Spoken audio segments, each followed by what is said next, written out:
So, with a very happy heart, I have to introduce our next speaker, who is Joel Iniva, a lawyer, who is going to tell you about establishing a game company.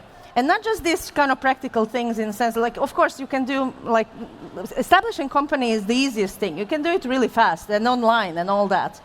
But what to think about, how to do it, what are the most important things to really establish beforehand is something that Joeli will be sharing with us today. And without further ado, Joeli, the stage is yours.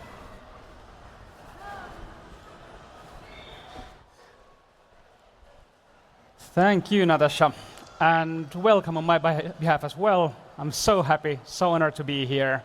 My name is Joel Iniva. First question, how many of you have already founded a company? Some? Is someone looking to found a company but has not yet actually founded it? Yeah, some more? So this is just for you. I have like two main topics. One is the corporate stuff, how do you actually found a company, and one is IPRs, so intellectual property rights. Let's go. I'm a lawyer. I specialize in the game industry. That is my jam. I really love the game industry. It is such a pleasure to work with people in this industry, and I feel like I belong more with the people of this industry than I belong with other lawyers, I think. Yeah, today's agenda. How do you establish a company in practice? I have some tips. And this is like a story, just starting at the founding of the company. Then you need some funding. That is the immediate next question, I think.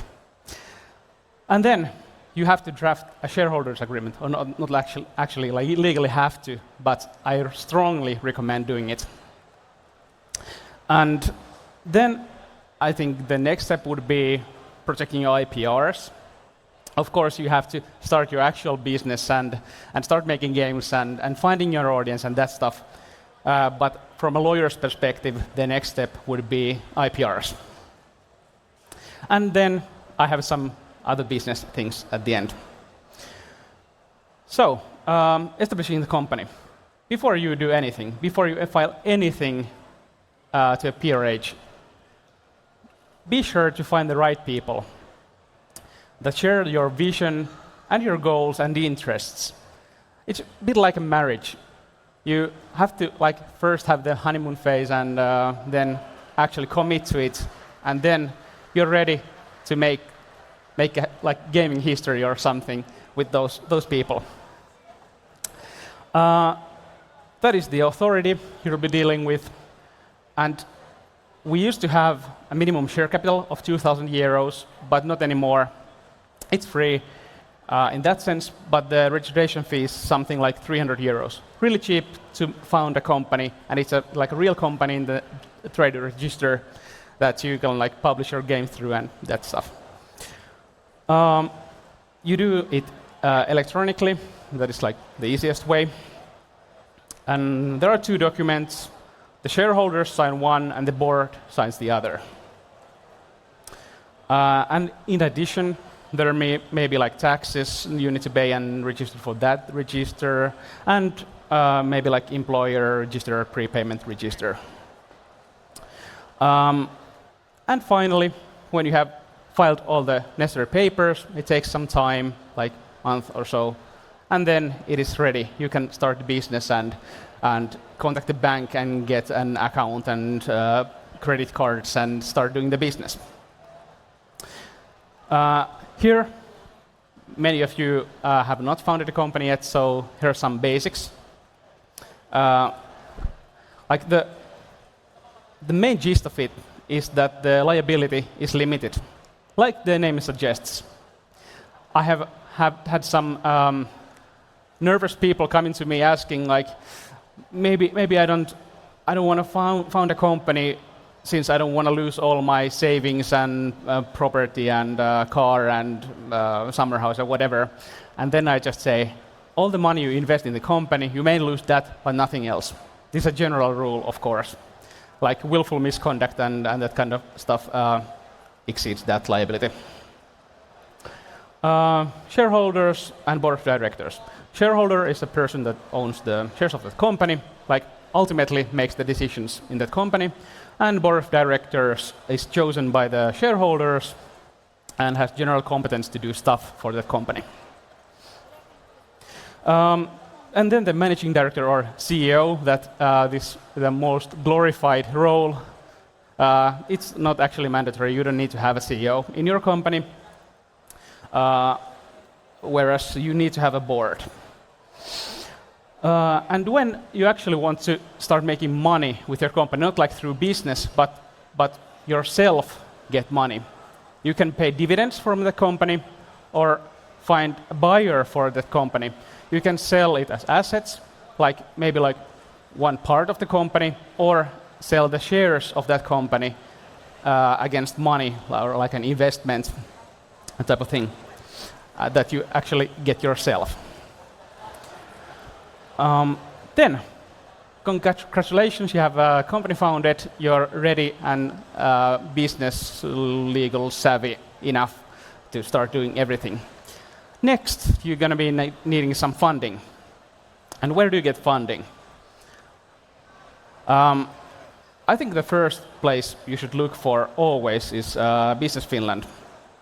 The sums you get there are like very small, but it's something to get your company started. And then the venture capital that you found from news and Reddit and whatever you have are like big companies that sole purpose of them is to like invest in startups and get some return for that investment so that they can pay back the original investors.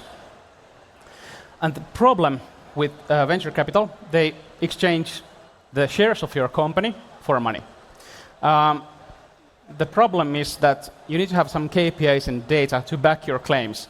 Everyone thinks that their own company is great and worth investing in, but you actually need to have the data to back it up. Then, if you're developing game for consoles or PC, you may be tempted to go for publisher route. I think this is great. You're like in the same boat with a publisher. They want you to succeed as much as you do yourself. The problem with publishers is competition.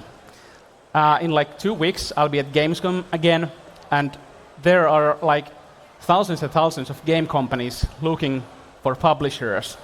And the representatives of publishers are so busy throughout the whole event trying to find the right companies. Of course, the companies are wanting the publishers as well. Publishing deal is money and marketing and resources, what have you. And then you may have some angel investors, like one person investing some money against shares for a gaming startup. Angel investors are hard to find. You need to have like personal connection mostly to find them, and this may be a good idea if you just find the right person. And then last but not least is the crowdfunding. And crowdfunding is like through Kickstarter, Indiegogo. May have heard of those. Mostly with the board games, I think, but also some like digital games have been crowdfunded. But this is so unreliable, so niche. Like when you start the campaign, you may not get like any money out of it. And what happens then? You don't have the money like to pay for rent for your space or employees or anything. So crowdfunding is not very reliable. And then we move on to shareholders agreements. Do we have someone who has heard before about SHA? Yep, some. Shareholders agreement is an agreement between the shareholders. We will delve a bit into those. So the approach when you start drafting the SHA, you have a company, you have funding for it, and you have to like sort out the relationship between you and other shareholders. It's most difficult and the most important agreement. Everything can go wrong. It can prevent later sale of your company if you don't make this right. You have a common goal and mutual interest. You're like together in this. Try to find the best way to arrange things between you so that the company can thrive and so that everyone gets what they're after in the company. And it should always be tailored to your needs. You can find SHA templates from online, but I don't recommend using those, or at least you need to tailor it so much for your specific purpose. And also, before you start drafting it, think first where we are and where do you want to go. Someone may be founding a company to publish their game jam game and not like looking for a long-term career there. And someone else might be thinking like, I want to make this happen and want to be like top 5 companies of Finland in this industry and make it happen. And who does what?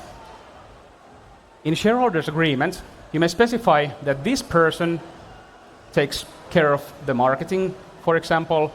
This person takes care of finding investors and next founding round and what have you. And this person takes care of the legal stuff. And this person takes care of the employees. Like, be specific what each of the founders is going to do in that company. What we're trying to achieve and why. Where do you want to go? A bit of the same vein as that. Expectation for all parties. One of the shareholders may want to liquidate their shareholdings in like 3 years. And one of them may want to be there for life. And this is possible. They can, of course, do that. But just specify in the SHA what the expectations are. And SHA, that is a tool.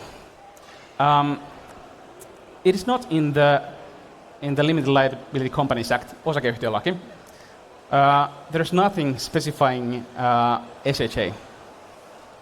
So it's a private law contract that creates obligations for the shareholders and no one else. It's like agreement inside, not like outside of the shareholders. Whereas the Articles of Association, that is a public document and meant for outside, so that everyone else sees how this company handles things.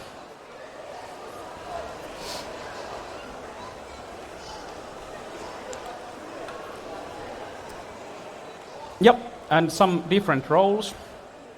Of course, everyone is first thinking like founders and young people founding a company for themselves. But there may be something else, and take this into account when drafting an SHA. And then, what kind of clauses do you have? What kind of sections? What do you actually write in it? There are so many things you can put in it, like almost anything. But here are bolded the most important one. If you have like one takeaway from this speech, take this: transfer and redemption of shares. What happens if one of the founders, for example, dies or divorces? The shares may end up in the ex-spouse's hands. And would you want your ex-company partner's ex-spouse in the company?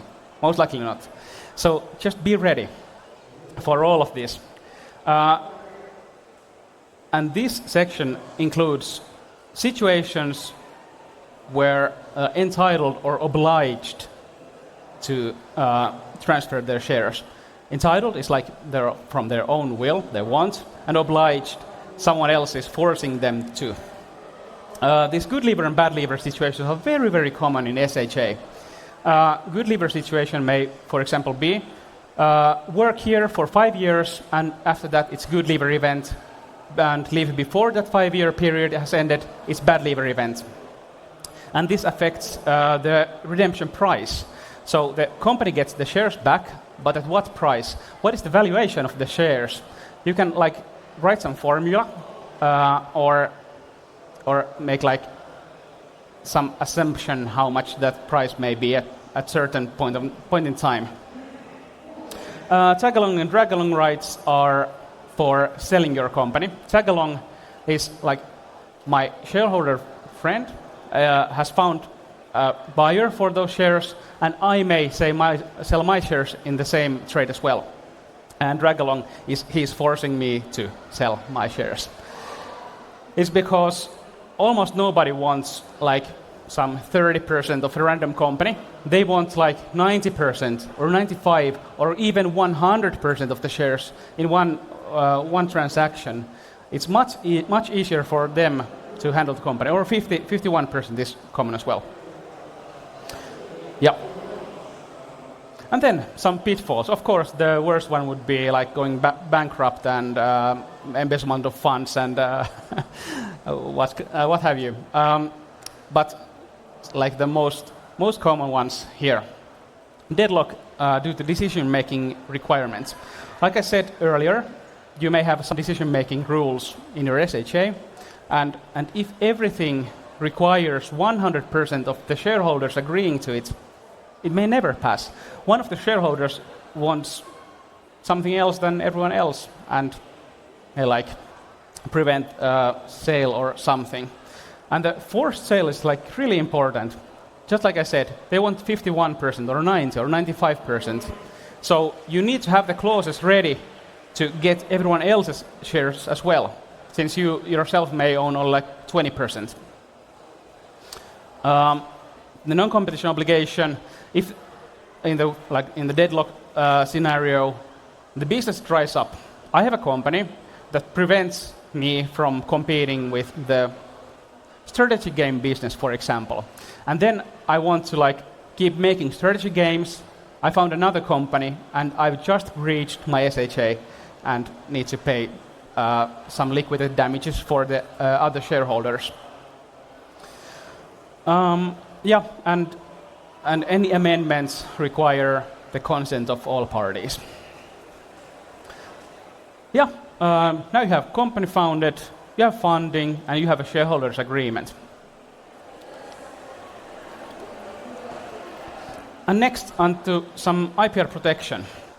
I like four main categories that interest you, and then open source as fifth category, sort of.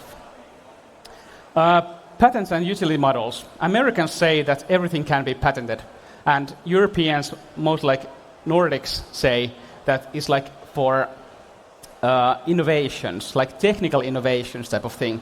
Maybe a new game console could have some patents in it, or most likely has. Trademarks are for protecting the mark that you use for marketing your goods. So it's the game logos, game names, company names even, that you use for that purpose. And for the trademarks and patents, both are registered, and then you own them. And for example, Sony could own like PlayStation patents, the actual chips and how it's created. The console itself, it may own trademarks for PlayStation, for Sony, and whatever similar. And then you have copyright. Copyright is for creative stuff. For example, I make music for games. It's like a side hustle thing for me, and all of that music that I create is copyright protected. And it's always for creative work. And AI and copyright it's another can of worms that I don't want to open right now because I have like 10 minutes left. But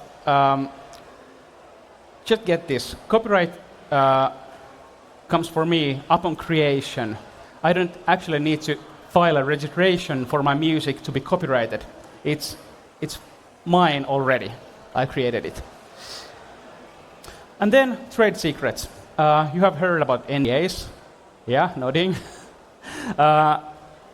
It's for protecting trade secrets. And trade secrets are like close to IPRs in the sense that you cannot register trade secrets because they would become like publicly available, like patents. If you write the actual formula how something is created, it becomes publicly available and you own it for 10 years.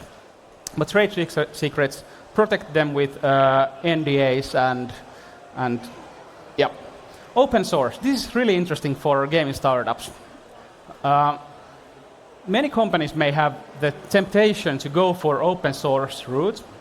Maybe it's ideological. Maybe you think, this seems free, it's open source. Yeah, maybe I should use it. Or at least like very cheap. But every open source product is subject to some open source license. And get this. You started using some open source when you founded the company. And later down the line, like in 3 years, you find a buyer for your company. It's great. They offer like 200 million. And then they do the DD process. They found that you use the open source product that contaminates the whole source code for the game, so that you have to disclose the source code for anyone who wants it. It doesn't have to be free. Some fees may be applicable, but it's hard to sell a product that they don't like actually exclusively hold the rights to. So be careful with open source. Use it for testing and prototyping and what have you, but the actual product that you release, be careful with open source. And lastly, the SME fund is an EU fund that you can reimburse costs from for registering IPRs. And some things for IPs to keep in mind.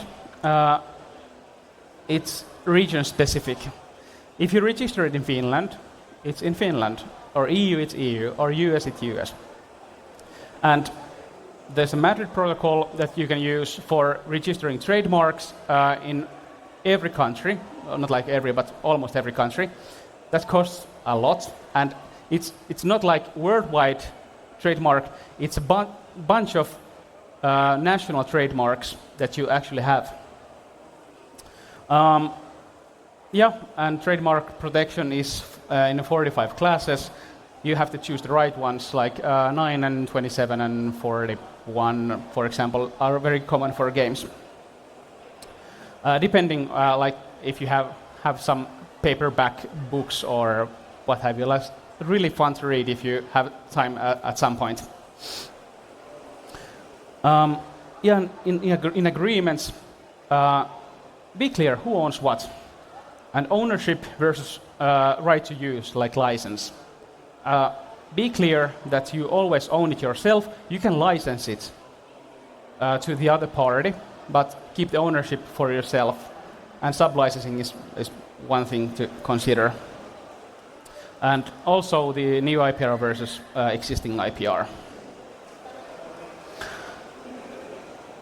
Yeah, and this last one, what do you think about this statement?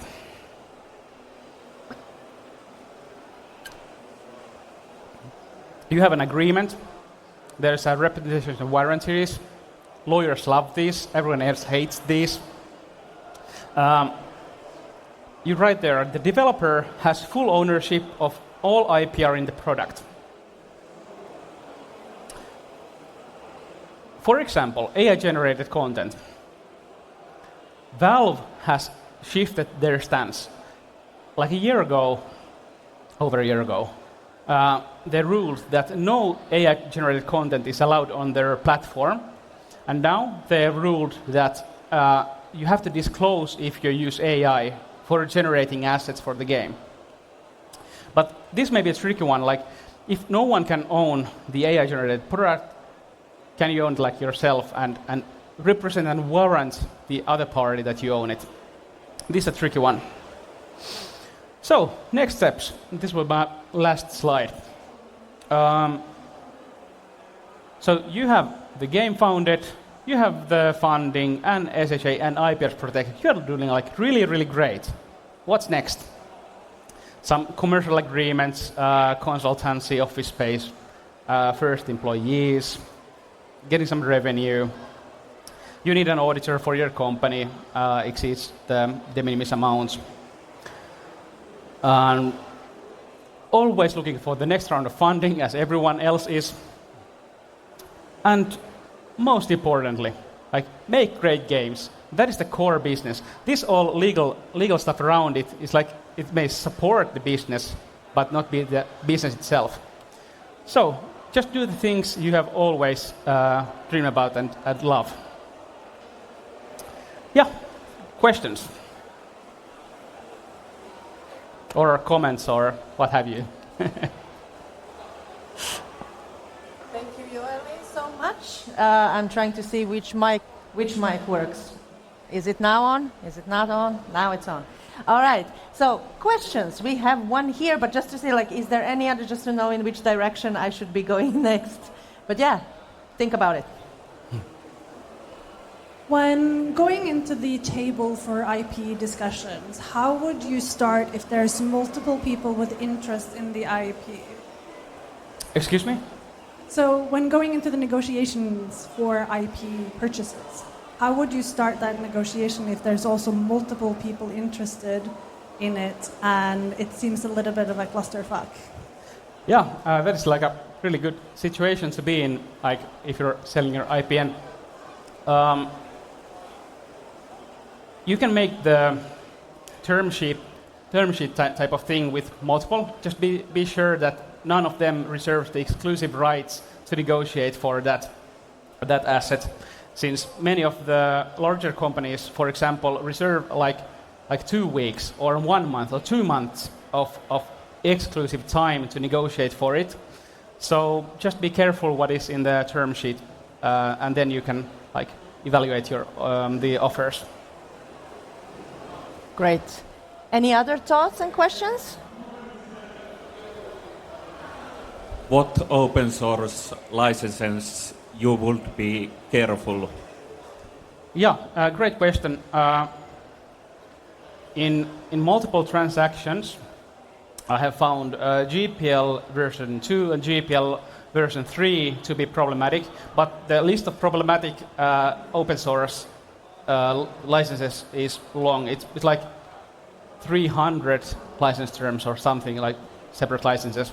So you can find this online, this list, and then screen your own environment towards it, so you can like pinpoint the ones that you want like separated. And also in one case, the client separated the part that used an open source elements from the sale, so that the asset that was sold didn't actually include any open source in the end, because the buyer was concerned about the contamination of the whole code. So if you have like multiple things that you're selling at the same time, the buyer may, for example, ask you to sever that part if it's not released, so retroactively. We have 1 minute remaining, so maybe one more question. Thank you. Absolutely. Any more questions? If not, I do. So, of course. So, one thing is that as a company, of course, you are creating your IP, and that is something that quite many developers, surprisingly, don't understand the power they have of owning the IP and different kind of business opportunities they have besides launching the game and so forth. Can you tell us some kind of tips and things, especially as starting a company, just what they could think about that as IP owner? Yeah, great question, I think. With the IP, be careful who gets the license, and if the license has some kind of exclusivity, again. And also, some publishers may want the IP for themselves. They reserve the right to publish the sequel, but if they don't want it, maybe you're stuck in the situation that you have a blockbuster, like really, really great game that you cannot make the sequel to since the IP is reserved for that publisher. So in publishing deals, be very, very careful what you do with the IP.